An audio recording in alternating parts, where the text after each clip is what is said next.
দাদা, আপনি এই খাবারটা একটা বাটিতে ভরে দিন না, আমি বাড়িতে নিয়ে গিয়ে বাচ্চাদের সাথে খাবো। আরে আপনি একদমই চিন্তা করবেন না, আপনি এই খাবারটা খান, আপনার বাচ্চার জন্য আমি প্যাকিং করে রেখেছি।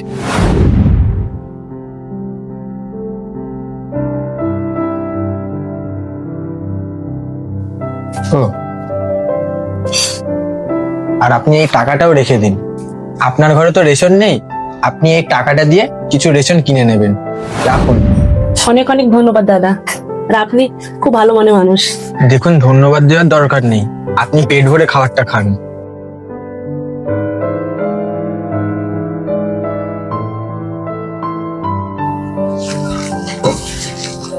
অনেক অনেক ধন্যবাদ দাদা, আমাকে পেট ভরে খাবার খাওয়ানোর জন্য। আচ্ছা দাদা, আমাকে একটা কথা বলুন, আপনি আমাকে দোকানে 10 টাকার বাকিতে দিচ্ছিলেন না, কিন্তু এখানে নেই আমার বাচ্চাদের জন্য আপনি খাবার ভরে দিলেন, আমাকে আপনি পেট ভরে খাবার খাওয়ালেন, আবার আপনি আমাকে 1000 টাকাও দিলেন। এটা কেন করলেন? তখন আমি দোকানে ছিলাম, ব্যবসা করছিলাম, কাউকে সাহায্য করছিলাম না।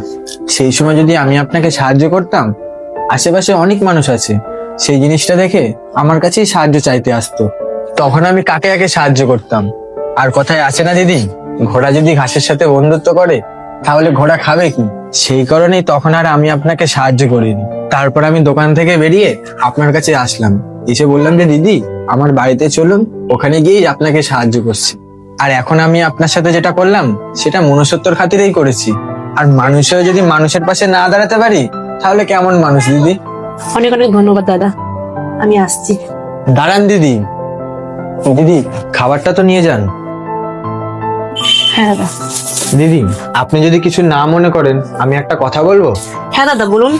দিদি আমাদের বাড়িতে মেয়েদের খুব দরকার ছিল, আপনি যদি চান কাজ করতে পারেন। হ্যাঁ, বাড়িতে। কালকে ওর মা বাড়িতে আসবে, যখন আসবে আপনি ওর মার সাথে কথা বলে নেবেন। ঠিক আছে দাদা, আমি করব। আমি তাহলে কালকে আসবো। আসি দাদা।